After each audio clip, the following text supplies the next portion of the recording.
Rais Ibrahim Traore ameweza kukata kamba, tena sio yeye bali pia watu na wadau wa karibu kabisa na Rais El Captain Ibrahim Traore kutokea nchi ya Burkina Faso, na wenda kama isingekuwa harakati ubize na pia na kuweza kupambania nchi za Kiafrika, basi wenda makamu mwenyekiti wa Chama cha Demokrasia na Maendeleo angekipata kile anachokihitaji. Unaambiwa ni kutoka katika nukuu ya yeye mwenyewe makamu mwenyekiti, ambaye ameweza kukiri kwa nafsi yake kwamba aliweza kupokea ujumbe na taarifa kutoka kwa Ibrahim Traore kwamba hataki azungumziwe wala aingizwe katika masuala ya maandamano katika Chama cha Demokrasia na Maendeleo kuhusiana na sakata lao la no reform no election. Na yote iliweza kujitokeza mara baada tu ya John Heche kuweza kuzungumza na wananchi, lakini pia kuweza kufanya chochezi wa yeye binafsi kuhusiana na sakata la no reform no election, na huku akiwa ameshamtolea mfano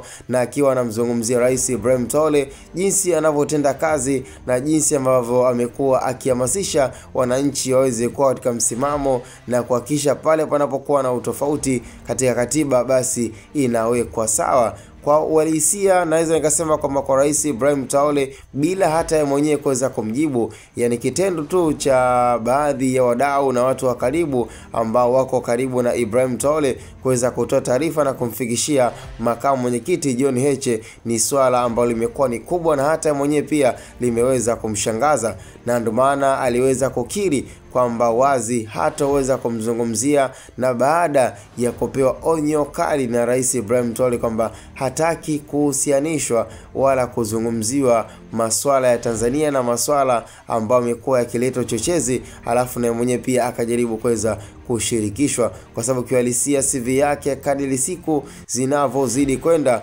ubora utendaji kazi wake, naweza nikasema kwamba amekuwa ni kama simba ndani ya nchi za Kiafrika. Kila mmoja anatamani kuweza kuona nchi ya Burkina Faso inakuwa katika nchi moja wapo pekee za Kiafrika ambazo ziko tofauti na ambazo zitakuja kufanya nchi nyingine ziweze kujivunia na ziweze kupata alama kutoka kwa Rais Ibrahim Traore, ambaye kila mmoja amekuwa haamini na hajiamini kwamba mwamba huyu bado tuko naye, kwa sababu maadui kadiri siku zinavozidi kwenda basi amekuwa akiongeza maadui wengi sana, yani wale wanaompenda ni wengi na wanaomchukia kwa sasa wanaendelea kuwa ni wengi kutokana na jitihada, ubora na kile ambacho ameendelea kukionyesha ndani ya nchi ya Burkina Faso. Naweza nikasema tukutane kwenye comment next time.